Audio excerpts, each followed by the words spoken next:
What's up, guys? Welcome back to the Last Word Sports. Back again with our playoff predictions. Round 2 of the Eastern Conference. Next up, Toronto and the Boston Celtics. Now, Scott and I were talking. We personally think that this is going to be the best series in the second round. I've been really high on the Raptors. You guys watched some of our old videos. I've been really high on the Raptors coming in. Our 499,000 fans. Absolutely. On the road to 500K. Subscribe if you haven't already. I've been really high on Toronto. Kind of ever since they kind of took the league by surprise after, losing Kawhi Leonard in the offseason. Sure. I've compared them to the Spurs. I've said they're the Spurs of the East. Nick Nurse's very resemblance of Popovich and Popovich's tactics. But in this series, man, I personally am going with the Boston Celtics. Scott, who do you think you got in the series? I have to agree with you, Chuck. I was torn here because all season long, I have thought, from the jump, both teams, well, especially the Raptors, like you mentioned, kind of surprised everybody. Mm-hmm. But I think as the season grew on, I grew a little tired of pundits repeatedly telling me over and over and over, the Raptors are legit. Celtics are legit. Right, like when the bubble was announced that it was coming back, everybody, like guys like Mike Greenberg on ESPN, he's like, Celtics are going to win the championship this year, man. There's nobody who can stop them. They're coming from the East. And I'm looking at these teams and I'm like, they're good. They're young. I'm not buying them as true championship contenders, but it'll be fun to watch them play in the East for now. So at the end of the day, though, like you mentioned, Nick Nurse is a great coach. I think on the other end, Brad Stevens of Boston. He was coach of the year, wasn't he? He was coach of the year, which is great. Brad Stevens of Boston, to me, is on the same tier as Nick Nurse. He's a phenomenal I'd say they're on the same tier, but Brad's just been here longer. Yeah. And at the end of the day, I think the talent for Boston is more apparent. It surpasses it. Far and away. Toronto is a phenomenal defensive team. You've got guys like Pascal. Kyle Lowry's a hound dog.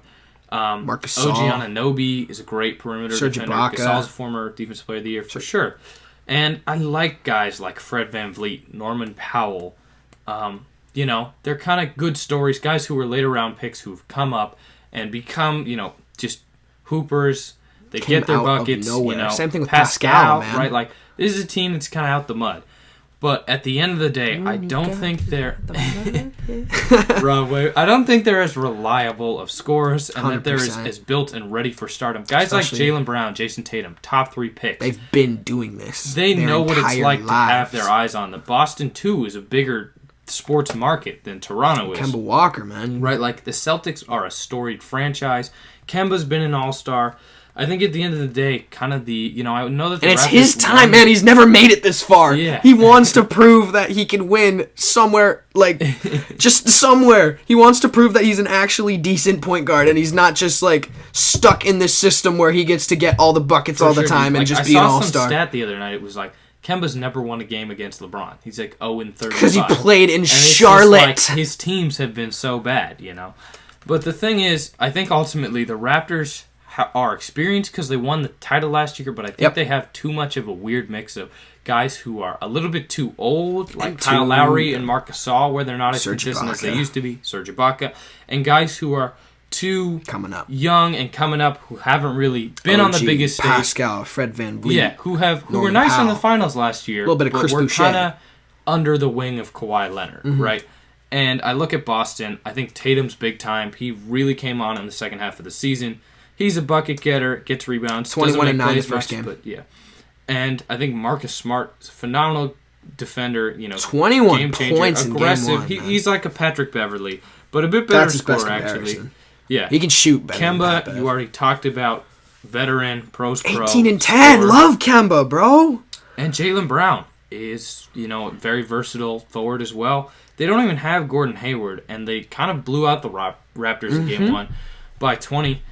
And their leading scorer was Marcus Smart and Jason Tatum, who both had 21. They didn't have anybody who went off. No, they didn't and that's have the thing any crazy The games, Raptors man. are really good at defense, but the Celtics don't have. They have so many, right? Like they I think so they many options, 4 so or many 5 tools. guys who average 17 points per game. They just have so many guys that can get you. So if you lock down one guy like Tatum, Brown can go for 30. Kemba can go for 30. They're very versatile. And also to bring up that versatility thing, no one or not necessarily versatility, but no one in the Toronto Raptors team had double figures in rebounding while Daniel Theis picked himself up a nice 15 spot. Yeah, and Jason Tatum had 9, 1 away from double figures as well. So I think, you look at this team and how versatile the Celtics are, piggybacking off your versatility, finally I got to my point. Piggybacking off this versatility, and you're beating a team with Marc Gasol, Serge Ibaka, OG Anunoby, and Pascal Siakam. Like, big guys, big-time athletic freaks, and you're beating them on the boards, man. Yeah. You're locking them down on the boards. I know it's just game 1 and we can't make too big a deal about it, because Nick Nurse has got something up his sleeve. But if you're beating them on the boards this heavily in game 1, dude, like, who's to say what's going to come? Who's to say what's going to happen when, Jason Tatum goes off for 30? Because what's going to happen at some point. Who's to say what's going to happen when Kemba Walker gets his 25 and 15? Who's to say what's going to happen when Jaylen Brown gets 25, 5 and 5? Like, Absolutely. The Celtics had a very pedestrian night and still beat them by like 20, man. The game wasn't still close. Beat them by 20. It wasn't close. Pascal. They won every single quarter except the third, where they lost by 2 points in the third quarter. Yeah. And that's nothing, man. That's nothing compared to them beating them 16 in the first quarter, 1 and then 3. But you get off to an amazing start like that, man, and you don't have anyone go off. You don't have anyone get like over 25. I think the Raptors can push it to 6 or 7 games, but I agree with that. I 100% agree with that. Pascal needs to step up and become the superstar. I think before the bubble, before the hiatus, it was frustrating to hear so many guys talking about, oh, Tatum's incredible, top 3 MVP, right? Like, kind of overrating Tatum and sleeping on Pascal, who was averaging just as many points, just as many rebounds, is just as good of a defender. I thought Pascal was underrated, but in the bubble, right, in the 8 regular season games in the playoffs, Pascal has seemed out of sorts, hasn't really been able to find a rhythm. His point total has gone down, and he was, I think, 5 for 16 in game 1. Yeah, 5 for 16. So he just hasn't really caught a flow as well as I would have liked to have seen him do in this playoffs. Step up, be the man, emerge as a true superstar, the same way that Jason Tatum kind of has. So I think ultimately the Celtics are going to win this series. Agreed. I 100% agree with that. I don't really got a lot more to say. One thing I do want to bring up is, Marcus Smart, obviously he's not going to get 21 a game just because that's not his game, right? Like 12. That's not his game. Mm-hmm. But he's a hound dog, as you said. And especially when Kyle Lowry has to be that guy when Pascal's kind of like shading back, wanting someone else to do the dirty work for him just because he's a new player. He's new to this. This is his like second big playoff run, pretty much. And, he had the help of Kawhi Leonard, obviously one of the best players in the game. If Pascal doesn't show up, man, I can't see the Raptors even bringing this game to 6, man. For sure. Pascal's got to do something other than 13 and 3 boards. Absolutely. They need him to step up. And I look at these two teams, and it's kind of like the Celtics do everything the Raptors do, but just a little bit better. Mm-hmm. I mean, Tatum is better than Pascal. Similar players, but Tatum can get his own buckets better. Walker, better than Kyle Lowry. Yeah. Marcus Smart brings that same hound dog perimeter defense that Kyle Lowry does, but he's younger, he's fresher, he does the defensive part a little bit better.